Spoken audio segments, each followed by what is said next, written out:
So I'm back. My daughter was coming home from work, so I had to go into mommy mode for a minute, and I'm done. I'm back now. Uh, I believe I left off where I was stating that my daughters were not mine, and it's so very true.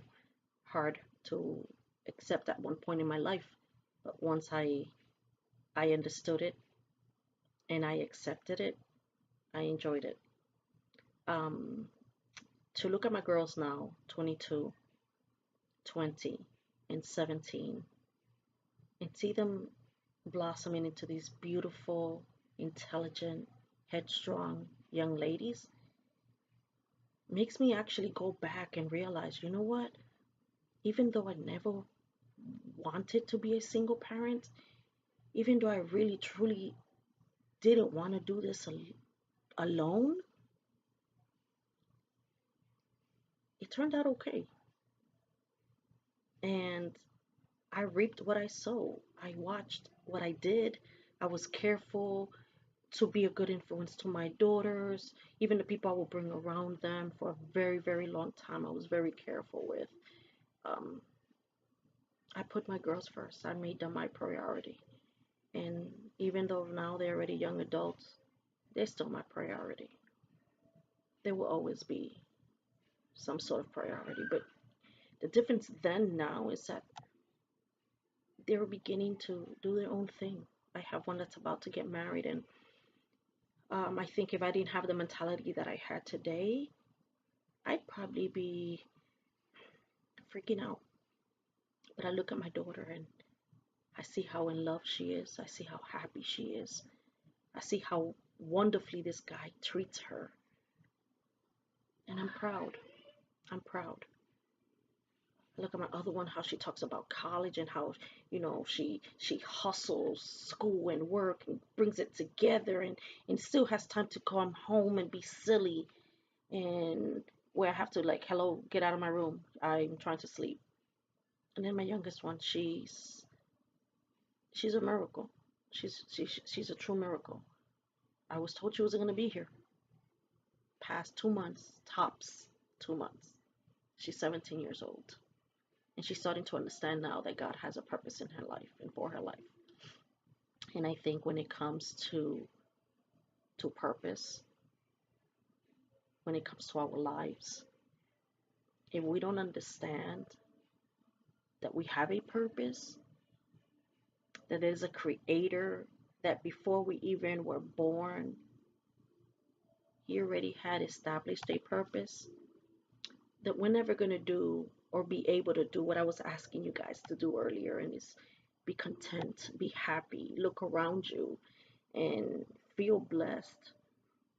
Like I mentioned earlier, look at everything around us. I'm not going to get into it because honestly, I want these videos to actually be something totally different. I don't want to go into detail about nothing else but of being content and looking at your life regardless of where you're at and being able to look into the mirror and said, you know what?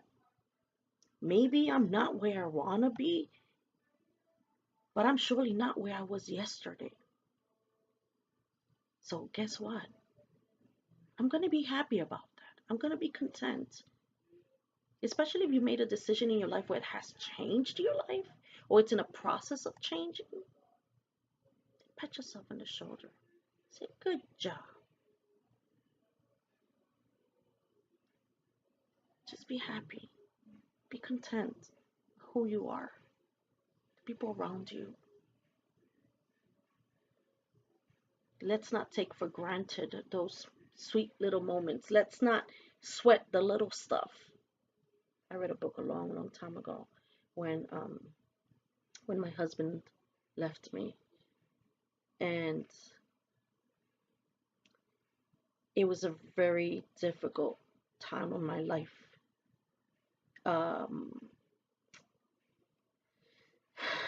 I never understood what happened, and maybe I'm naive because maybe I should understand, but that's not the point.